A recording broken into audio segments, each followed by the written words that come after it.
Do you know what a Pikachu is? Of course you do, because why the hell would you click on this video if you didn't?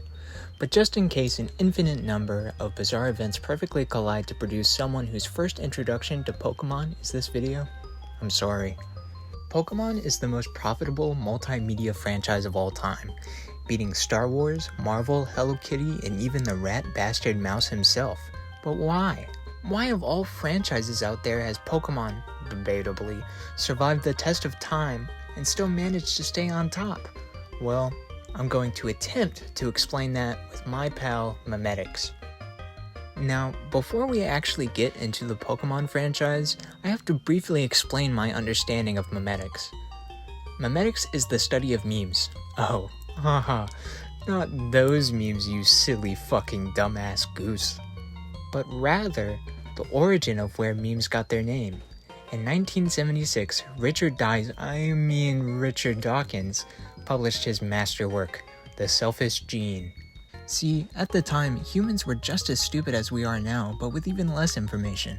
And because of that, at the time, it was hard to explain how things like altruism really worked. The title of the book refers to how genes with unique traits inherently desire to show off and reproduce more due to their inherent individuality. That is an incredibly oversimplified nothing burger of a statement, but where memes come in is that Dawkins speculated that a functional analogy could be made between how biological life works and how information itself works. The equivalent of the gene in this case is the meme, which to describe very simply is the smallest unit of social or cultural information that naturally seeks to reproduce itself. Or, in another sense, the smallest unit of social or cultural information that naturally seeks to be perceived by more and more observers. Now, what the fuck does any of that mean for us? Well, to me it means that observed information can be seen as a whole other form of life. Genes spread the same way memes do. Genes are passed down from generation to generation, and memes are passed between different people who observe and take them in. Just like how whenever a gene is transferred in sexual reproduction, it can be slightly altered or mutated. The same thing applies to memes. Whenever they are transferred from one observer to another, the base idea might be the same, but the interpretation of any given meme can be different depending on the observer. This basically means that the reason any given piece of social information thrives or dies is based upon how many people observe it and how diverse those people's interpretations of the information is. If memes are mental genes, then it only makes sense that those memes can eventually build to complex memetic life forms that survive based on the same principles of being observed and diversified by interpretation and creativity. Complex memetic life forms come in many theoretical shapes and forms, such as anything fictional including characters and places, religions, philosophies, language itself in a way, and most importantly, the collective identities and practices of communities of individual people, also currency. Unfortunately, this branch of scientific, philosophical, and social thought both lived and pretty much died with Richard Dawkins. He was really the first memologist, and he explored it for a while along with a bunch of other people really interested in this way of perceiving the world. But ultimately, Dawkins ran into a personal roadblock in his personal perception of reality and memetics. The guy really hated religion, but loved the concept of the ultimate truth. He believed that all religious and fictional information operated like viruses, only spreading to destroy truth. Granted, that is a good way to describe how misinformation works, but I believe that religion and fiction are much more complex than just information. It's hard to understand at first because it causes us to have to throw out everything we know, but what I'm getting at is that most of the important perceptions we rely on to inform us of objective truths are also just imprints of the truth. As you can already probably tell, the problem with memetics ultimately is its controversial relationship with how we humans perceive whatever the hell the enigmatic truth is. Memetics makes a lot of people really uncomfortable when they really start thinking about it because it's really effective at showing how little we truly know. My take is pretty much Plato's allegory of the cave, where he theorized that the world we live in isn't ultimate reality or inherently true, but rather the imprints or shadows of truth. An easy example would be how humans see color. The colors we actually perceive aren't the same as the colors that objects actually have. It's actually the colors they're reflecting off of themselves. This obviously doesn't absolve the truth of pointing out what color something appears to be in our perspective. Reality is another thing in this universe that is very relative, and truth can easily be bent and used in different ways when realities interact. Just because they aren't true to our reality doesn't mean that they don't have their own truths in their own realities. And we can take those truths and use them in our own reality to inform our decisions. That's how we actualize them. There are so many things in the reality we live in that we can't possibly begin to understand. And that's why fictional and religious memes are so important. I hope at least one sentence of that made sense. But probably not, because again, the reason that Memetics ironically is hard to spread, meaning it's ironically a bad meme, is because once you get into it, you realize how quickly reality can begin to get a little wacky. Also, this word salad I've been spitting out at you is said by a pseudo-intellectual stoner who just got out of his second year of college with a very, very lackluster grade, so that surely doesn't help either. The thing is though, it's easy to see that Memetics is a valid way of thinking by looking at, well, memes themselves. And yes, I do mean those kind of memes. The modern age and reality that technology and the internet create are inherently memetic. It's all based on symbolic information that has no actual basis on its own in our physical reality, but does have truths inherent to itself that we can relate to and thus actualize in our reality. Fake things that aren't inherently real to us are still real through us, if that makes sense, but it's also fucking terrifying. Spider-Man is completely made up, but has been produced in our reality over and over again through every type of media. Spider-Man is not real, yet we have been obsessed with him and have tried to depict him and share his truth everywhere we Spidey heads can. Spider-Man isn't the limit of memes either. This is also how religions work. They exist by how much truth humans can find in them and how much they can spread them. And yes, that is a viral relationship, but that doesn't mean that it's inherently bad. There are many objectively positive messages we can derive from these things outside our reality. With many religions, it's the moral and philosophical questions they answer that soothe humans. This, of course, easily turns out to be a bad thing a lot of the time. Look at most wars ever. Most of them are just two sides fighting over the fact that they don't agree on an impossible question that we couldn't possibly begin to answer. Yet, even though religions may not be inherently true to this and cause just as much harm as they cause good, so does everything in reality. That's not a knock on religion. Everyone has some belief in religion. Atheism is still a belief in something you can't prove. You can't prove there isn't anything on the other side, because you can't leave this side and come back. Unless, of course, you're a religious memetic entity, or I suppose a victim of a heart surgeon's prank. Ironically, to truly lack any faith in the great beyond, or the lack thereof, you would have to just put your hands up and say, I don't know, to every question you can't objectively answer. Obviously, if humans did that, we'd all just be monkey men, cowering away in caves like the Croods. No inventions or advancements in society would have existed without our belief. This power of belief and faith is humanity's greatest asset and greatest weakness. It is what has pushed us to the top before, of course, it plummets us down to the bottom. In fact, I believe that memes and our belief that allows us to use them is what makes us human and distinct from the lower life forms. But that's a tangent I've gone on far too long about already. I guess you could call lower life forms normies. Anyway, as for the modern memes we know today, they began ironically and hilariously right around when Memetics died in the late 90s on internet forums and email chains before starting to truly grow on sites like Something Awful and the infamous 4chan, before of course evolving and or devolving into what we know them as today on wonderful sites such as YouTube, Twix, and of course, eventually TikTok. The word meme now has taken on a new meaning as a simple image or a relatively short video that expresses a concept in a simple and humorous way. It makes sense why they gained their memetic name, as they are perfect examples of easily reproducible bits of cultural or societal information that spread like wildfire.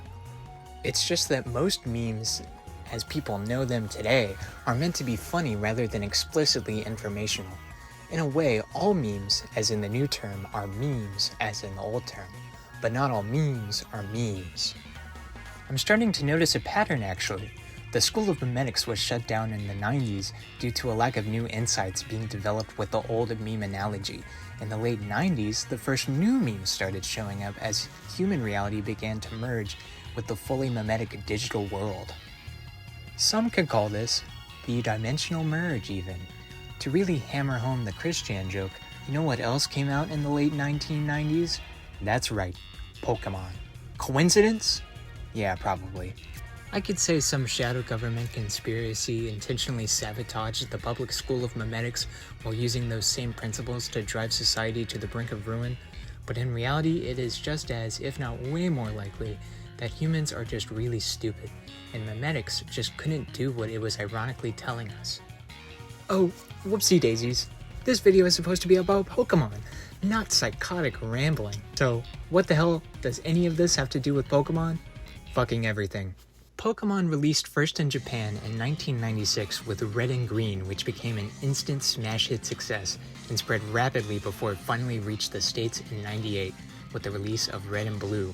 To say that Pokemon was big in the late 90s and early 2000s is like saying that Catholicism was big in medieval Europe. It was a full Pokedemic. The official pun for this was Pokemania. Suddenly, every child in every first world country was transfixed with consuming Pokemon with no end in sight. This is probably one of the largest scale mass psychosis outbreaks of all time. Yeah, we kind of just laugh it off now because ultimately, Pokemon appears to be an innocent franchise, but the same could not be said for the time of the great Poke Zeitgeist. This is due to the fact that everyone who had a TV, much less children, had to consume Pokemon in some form or fashion, if you count watching the countless ads for countless products that cost countless dollars that your child will ask you for countless times. People were either just really annoyed by its societal importance due to the fact that they didn't care about the cute rat, or even worse, religiously motivated. You put one Star of David on a demon monster wizard and suddenly every white mom thinks you're a satanic. Yes, unsurprisingly, Pokemon did not get along too well with the Christian fanbase, and assumedly most of the other big religious communities, but unfortunately, I'm an uncultured American and could not confidently tell you. It makes sense though, because Pokemon is about collecting recognizable, highly marketable interpretations of significant creatures, monsters, and deities across all of humanity.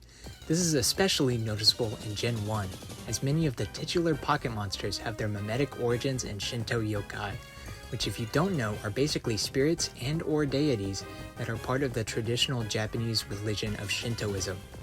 Shintoism may not be one of the big religions and people may not take it seriously anymore, but that's because it's actually skyrocketed in popularity and most importantly pop culture influence. People may not know Shinto by name, but they've certainly been shown it on some form thanks to the fact that Japan is a pop culture juggernaut. Pop culture is really the opposite and or modern equivalent of religion. How it's antithetical to religion is that people don't believe in pop culture. We don't actually believe that Spider-Man is real, but pop culture and religion are very similar to their effects on culture and people. Again, many people don't actually believe in Spider-Man, yet they still worship him like a modern deity, an idol even. Safe to say, old-fashioned religions didn't like the franchise about collecting merchandise of all your favorite Japanese demons, as I'm sure the Apostle Paul would have had a conniption if he had borne witness to the monster known as Klefki. Pokemon, I believe, draws its marketability power through the Pokemon themselves. I mean, duh. But the reason these fictional characters are so influential is because there's like 5 million of them, so that each of your toes can have their own favorite Pokemon that they can relate to. And the fact that each of the creatures have so much meme energy, trademark, put behind them, if you watch any video about dissecting the origins of any Pokemon, you will see that all 1025-ish Pokemon have wholly unique designs and assumed personalities and traits based on a random mashup of a bunch of memes. Sure, some of them are just sheep, but then a lot are like Gyarados, who is inspired by an old Japanese myth that if a flying carp, a magic carp even, were to swim upstream and jump over the Shinto gate, then they would become a dragon. There are plenty of examples of Pokemon with powerful meme origins, and I'll just give a few more of my favorites. Celesteela is an ultra beast that asks the question, what if the classic heart-wrenching tale of the Bamboo Princess was also a rocket ship? There's the Meowth lines, who all share inspirations from the iconic Lucky Cat, while also being real cats. The regional variants of Pokemon are very good for the Pokemon meme ecosystem, as it allows the Pokemon Company to revisit previous, already highly memeable mons, add another layer of epic meme power.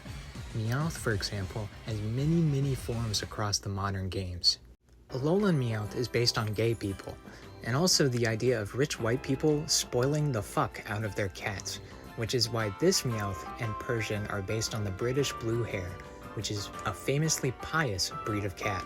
Galarian Meowth and its Berserker are actually also based on Vikings and Nordic influences, which is a real 180 from just a spoiled cat. Galar also gave us the beautiful crime that is Gigantamax Meowth, which is based on the original Meowth but combines him with the modern classic long cat meme. Some of my favorites are the Executors, whose family lines are based on the Kodama, which I have a tattoo of, and various species of palm trees. The highly modern, memeable Alolan Executor expresses a really cute idea of how plants can grow wildly different in different countries. They are also dragon type, because why not? The infamous and famous Gardevoir line is based on little Japanese paper dolls that they all put up as spiritual guards against evil spirits. Banette is an obvious classic. They are directly based on the origins of many yokai, which is just an object being forgotten or thrown away with a lot of soul residue on it. Palafin is a really funny Superman reference. Flamigo is a bizarre mix of a classic lawn flamingo and a kickboxer. All of the pseudo-legendaries have really intense meme energy. The Galarian fossils are based on some actual fossilized creatures, and the rat races in the archaeological world that caused a lot of archaeologists and dinotextologists to just bastardize dinosaur bones by mixing and matching old or incomplete dinosaur bones and saying, "Hey, what do you know? A new dinosaur!" There's Porygon, who's based on computer software, and a duck, I guess, maybe.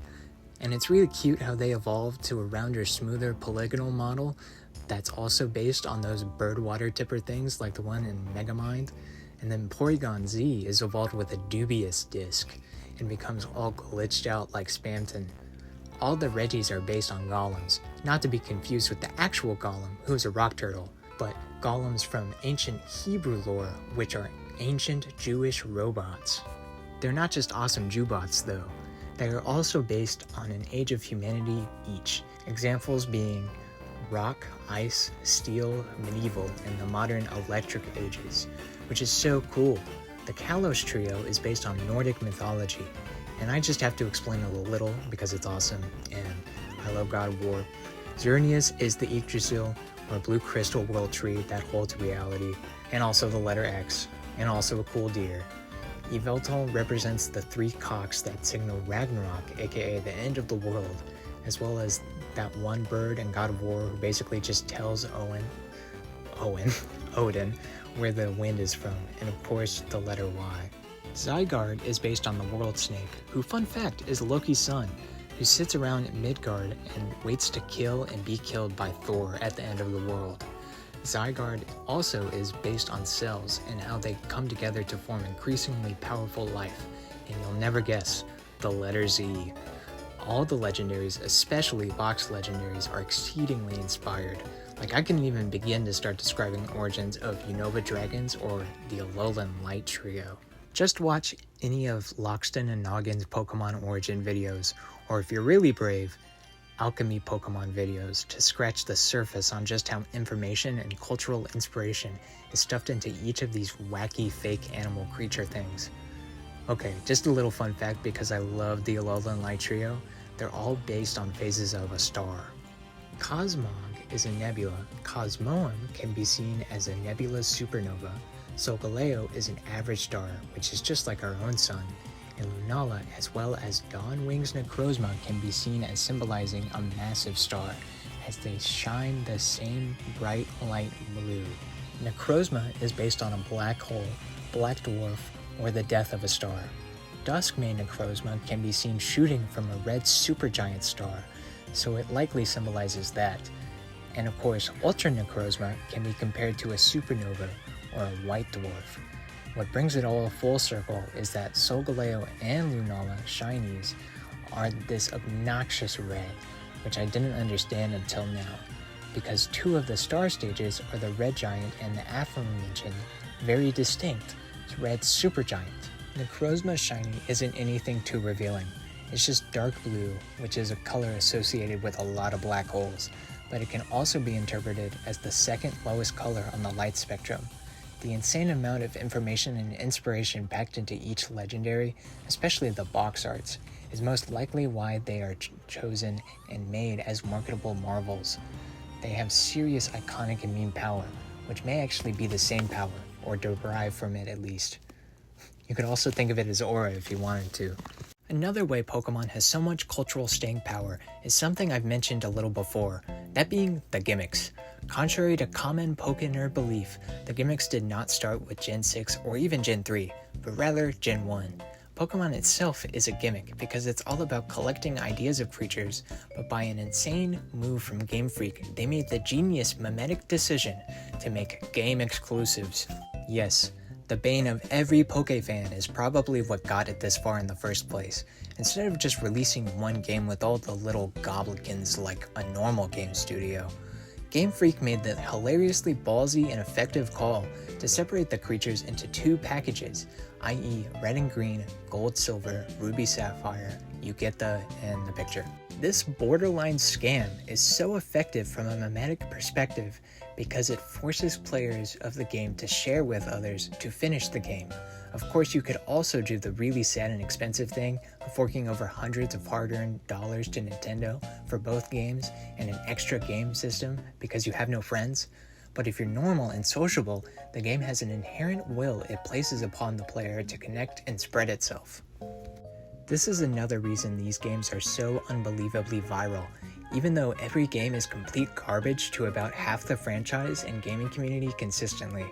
Each game presents a new way to market old stuff in the form of gimmicks. Johto started with shinies which are super rare, slightly different colored versions of your favorite Spleen Blows. Johto is also responsible for the Pikachu clones, because of course the most memeable icon of the most iconic franchise should be reinvented at least once every generation, starting with Meryl, or of course Pikablu. Next came Plusle and Minun, then the Dragon Killer, then the Flying Rat, you get the picture. They even got meta with it when Gen 7 rolled around with my beloved Mimikyu, who is such a disturbing and unpopular ghost creature in universe that they all make disguises so that people think that they're Pikachus, which is so adorable that it immediately became everyone's favorite Pika clone, which is so ironic.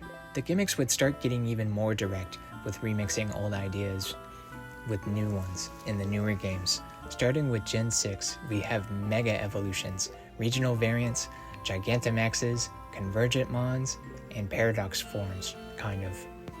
These do a wonderful job of reintroducing old concepts and refreshing them by mashing them with new inspiration and a new coat of paint. Some are certainly more inspired than others, but some of my favorites are Mega Gardevoir, who is on her wedding day, the Kiss Rats, Gigantamax Alcremie, who is a giant cake, which is genius. Hisuian Typhlosion is probably my favorite evolved starter just because of how much I want him in the dream rotation, despite the allegations. Mega Gengar is literally falling out of reality. Toadschool is just fucking genius because it went from a mushroom-looking jellyfish to a mushroom that comically runs around with Squidward feet. And of course, Iron Valiant, who I think is out of a fan fiction I wrote in middle school. This is a tangent I just have to get out there. I hate the Pokemon community so much, I just have to get this out of the way. Like, there's a 50-50 chance your favorite game, starter, Pokemon, and region is based solely on your first significant Pokemon playthrough or experience, and Pokemon fans just can't stand when other fans have slightly different opinions. Never mind. This actually is a valuable Memetics tangent, because Pokemon's community has gotten so big it operates very similarly to religious branches as people subscribe to their own personal interpretation of what Pokemon is and consume their sacred texts, i.e. whatever Pokemon media they arbitrarily like more, and shut out and get angry at people who have slightly different opinions than them rather than those who vehemently oppose them. You want to see firsthand how humans have in fact not evolved since the Holy Wars? You want to see how people still fight over each other with supreme dedication to prove a point they can't possibly definitively prove?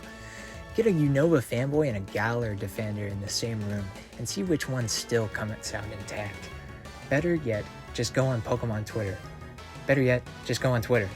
Any channel of that cursed web place is proof that humanity will always be humanity's greatest enemy. Another boon for Pokemon's memetic influence is how many mediums the franchise can reach people through. Video games, trading cards, other video games, mini TV shows, mini movies, musicals, more merchandise than anything on the planet for all the colorful doodads, books, a long-running underrated manga, thousands of events around the world every year, dedicated esports and card tournaments, that silly new mobile game where you spend real money for fake cards, gajillions of app junk, dedicated Pokemon centers, and fucking Pokemon Go, just to name a few. Financially, even though games are the heart of the franchise and what us gamers are attracted to, they only make up around 5% of Pokemon's yearly profit. Most of Pokemon's profit comes from merchandise, mainly toys, cards, and plushies. So it really doesn't matter how Pokemon eventually reaches you. The point of Pokemon is not to catch them all, or play the games or any of that, as always with any kid's franchise, it's to buy toys. It's a no-brainer really, because there are all these funky, cute creatures that each have their own stories and inspirations from all over human history, so that anyone can easily have a personal favorite or attachment to a Pokemon or two. Show anyone not into Pokemon all 1,025, and there has got to be at least a few that personally click and vibe with them just off of design alone. And that's really the essence of an effective meme, I'd say. They're highly marketable, understandable, and most importantly relatable, which just makes you want to spread the knowledge of your favorite fake beast, whether they be cute, cool, tough, or funny. There's a flavor for everyone. While you're thinking about it, do you want to worship and actualize your love for this fictional animal by purchasing an idol, plushie and or action figure of it? How about a card or a few cards? Oh wait, is there another one you love? Is there another plushie you want to buy? Don't get me wrong, I've fallen for this trap again and again, and will continue to, because gosh darn it, I love Gastrodon so much. Even though I'd be absolutely terrified if even the most normal of Pokemon were to be real, within the context of the safe and easy Pokemon world, I can become best buddies with a terrifying ground shark, dinosaur airplane, without thinking of the horrifying implications of having half of all Pokemon being able to summon earthquakes, just whenever they feel like it. One group that has been ravaged by the greedy mitts of the Pokemon Company over and over are the unfortunate autistic individuals who just happen to hyperfixate on the series, which I of course am one of, which is why I'm making a terribly long-winded video essay, just so I can have an excuse to spread my personal interpretation and takes on the franchise. Like Sonic the Hedgehog and pretty much any other colorful franchise aimed towards kids, Pokemon is like a moth lamp to most autistic individuals. I can only speculate while pointing out the obvious, but I believe that autistic people are highly susceptible to hyperfixating on things and franchises with heavy meme power. I think this is because in an increasingly isolating physical world, due to an increasingly connected digital one, autistic people become increasingly enabled to attach themselves to fictional, simpler characters and creatures due to some autistic people having an easier time relating to whatever fictional, colorful thing is on screen, rather than a real-life person who is infinitely more complicated than any fictional character. I think the more effective something is at being a meme or memetic entity, which is to say that they are a simple and easy to digest bits of cultural and social information, the more likely an autistic person will pick up on it, to the point of hyperfixation, due to autistic individuals having a harder time picking up on certain varieties of cultural information, depending on the individual. This can easily cause a lifetime of fixation and obsession to the point of dependence, especially considering most of these memetic forces are being introduced when people are at their most vulnerable, childhood. I can attest it's far easier for me and profitable for me to get to know any given Pokemon rather than going out and trying to meet and understand a new person.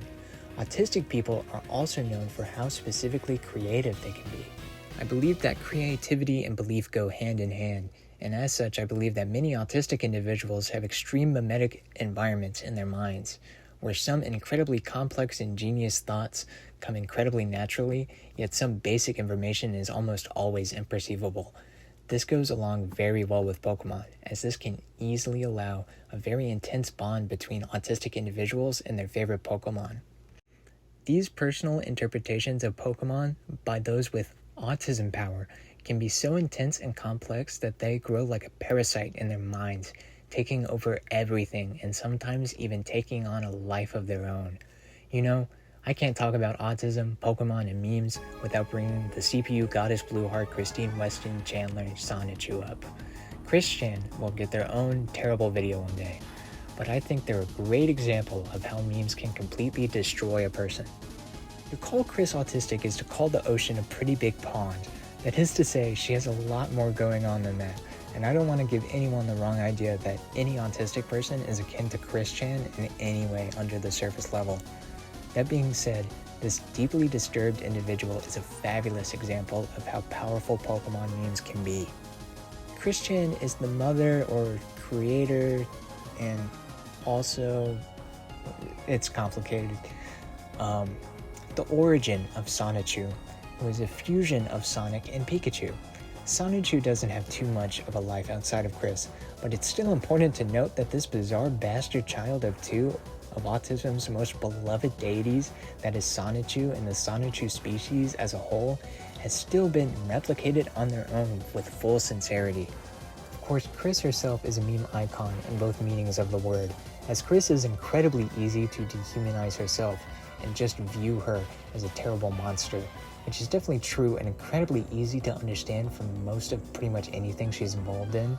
However, she is also a human being who has had such a hellish life of constant harassment, horrific manipulation, and terrible, negligent parenting. She is the notorious lolcow of lolcows because of her own conceited view of the world and inability to meaningfully change, and because any actual attempt at genuine human connection Chris makes is either absolutely horrific, fake, or ruined. Chris has anti-aura. Such supreme anti-aura. Chris has had no support system outside of white hat trolls who just do it for entertainment, so how can we expect her to be anything else than the constant vile filth that is constantly circulated in her reality? This is ultimately, of course, why she has gone completely psychotic in the past few years, and I don't really blame her for that. Reality to her is already a farce because it's already fractured between the real world, the online world, and the many fictional worlds she can escape into. Now she has completely spiraled in on herself thanks to the evil sons of bitches known as the Idea Guys, and has basically crawled into her own fictional universe to hide from the real one. And due to how terrible real life went for all parties involved in the Alpha and Omega Sonichu's life, I really can't blame her for just caving into herself. Note that that's the only thing I don't blame her for, and that she's still a terrible person. Like, ugh. I was going to talk about some other Pokemon autistic lolcows and horcows, but now that I think about it, I think I'll spare you guys this one. Pokemon is a pop culture juggernaut loaded with meme power. This franchise somehow caught lightning in a bottle and created the ultimate storm in the late 90s that they're still riding out to this day. They use this by cramming as much inspiration and cultural relatability into each and every one of the pokes so that everyone would have at least one favorite or beloved monster. The next step of their master plan, at least when it initially came to the games, was to split up the roster of little schmibs between two releases of the same game so that you would be financially pressured into socializing and spreading the Pokevirus for the purpose of collecting them all.